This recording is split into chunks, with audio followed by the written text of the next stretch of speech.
정치권에서도 내일 윤석열 대통령이 어떤 입장을 낼지 촉각을 곤두세우고 있습니다. 특히 윤 대통령이 최상병 특검이나 김건희 여사 의혹 같은 민감한 현안에 대해서 어떤 입장을 낼지 관심이 집중될 것으로 보입니다. 취재기자 연결해서 내용 들어보겠습니다.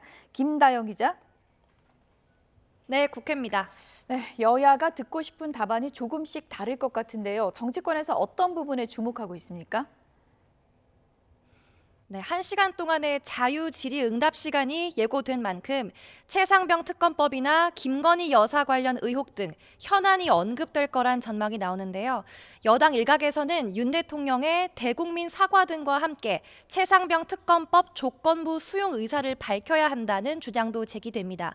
현재 진행 중인 공수처 수사 시한을 정해서 결과를 본 뒤 미흡하다면 특검을 받을 수도 있다는 조건 등을 전제로 내걸어야 한다는 건데, 다만 국민의힘 핵심 관계자는 YTN과 통화에서 당론으로 정할 건 아니고 개인적인 생각에 그치는 수준이라며 당내 분위기를 전했습니다. 더불어 대통령 거부권과 재의결에 대비해 이탈표 단속은 신경을 쓰는 방향으로 가고 있다고 덧붙였습니다. 반면 민주당 박찬대 원내대표는 최고위 회의에서 공수처 수사 결과를 보고 특검 여부를 논의하자는 건 정말 한가한 얘기거나 진상을 은폐하자는 소리와 다르지 않다며 특검법 수용을 촉구했습니다. 진짜 보수라면, 진짜 국민의 생명을 소중하게 생각한다면 오히려 적극적으로 나서서 진상을 밝히고자 해야 하지 않겠느냐는 지적입니다. 고민정 최고위원도 YTN 라디오에 나와 여야가 협의를 해오면 받을지 말지를 결정하겠다는 태도는 안 된다며 조건부 수용은 대통령의 권한 밖 얘기라고 못 박았습니다. 네, 그런데 지난달 영수회담 배경을 놓고 지금 비공식 라인이 있었다, 이런 논란이 확산하고 있던데요. 이게 어떤 내용입니까? 네, 지난달 29일 윤 대통령과 더불어민주당 이재명 대표의 첫 양자회담이 진행됐죠. 이 회담 성사 배경에 비공식 라인에 물밑 조율이 있었다는 게 의혹의 핵심인데, 윤 대통령과 친분이 있는 거로 알려진 함성득 경기대 정치전문대학원장과 지난 총선 민주당 공천관리위원장을 맡았던 임혁백 교수가 언론 인터뷰에서 스스로 가교 역할을 했다고 밝히면서 논란이 시작됐습니다. 두 사람은 윤 대통령이 이 대표에게 국무총리 후보 추천권을 주겠다와 같은 제안을 했다고도 주장했는데, 논란이 커지자 대통령실은 별도 라인은 없었다고 즉각 진화에 나섰습니다. 이에 여야는 격앙된 반응을 내놓고 있습니다.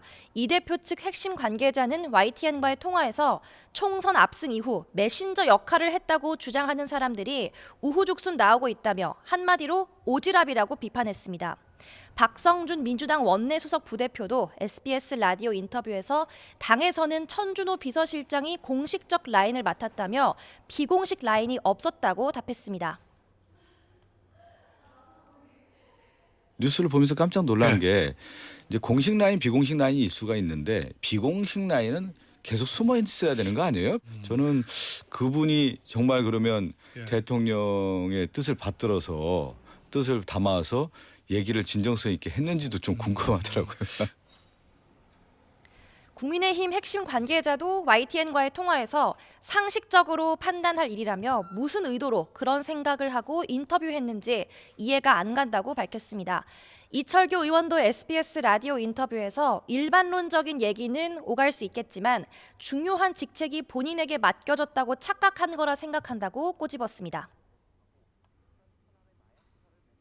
그런 분을 통해서 그러한 역할을 맡길 정도로 이 채널이 없는 것도 아니잖아요. 아무리 뭐 하더라도 그런 분을 통해 가지고 그렇게 이 중요한 국사를 이렇게 부탁을 하거나 하셨을 일은 없을 것이다. 이렇게 생각하고 저도 정황을 보면은 그건 아니다. 이렇게 저는 정리하고 싶습니다. 여야 얘기 들어봤고요. 이번엔 여야 내부 상황도 좀 알아보죠. 국민의힘은 지금 당대표 선거 시점 두고 논란이 있던데 시기가 정해진 건가요? 앞서 황우여 비상대책위원장은 차기 당대표를 뽑기 위한 전당대회가 애초 관측됐던 6월 말에서 한 달 이상 늦춰질 거로 전망했는데요.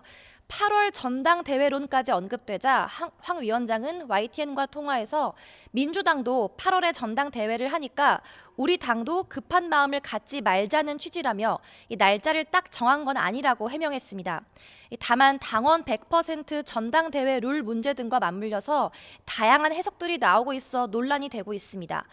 황 위원장은 내일 원내대표가 결정되면 다음 주 월요일에 첫 비대위 회의를 해 구체적인 논의를 이어간다는 계획입니다.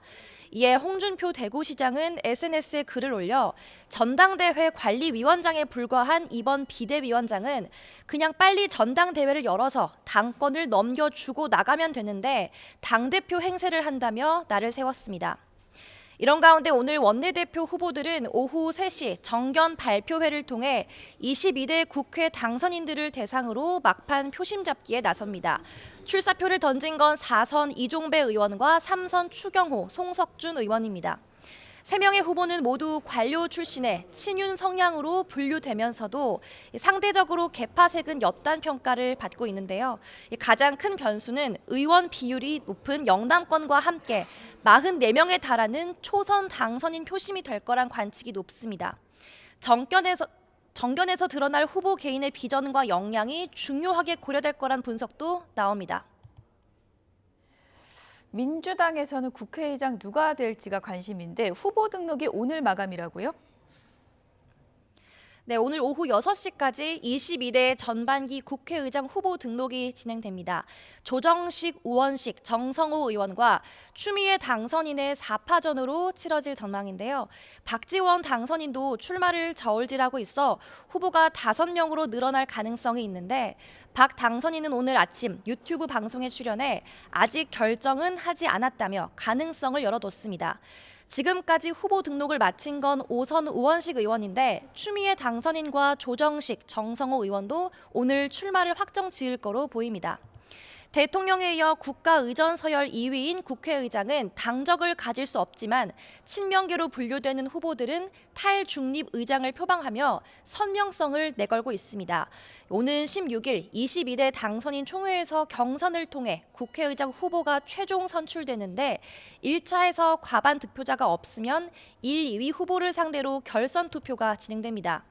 경선에서 승리한 후보는 국회 본회의 무기명 표결에서 재적 의원 과반 찬성을 얻으면 당선됩니다. 지금까지 국회에서 전해드렸습니다.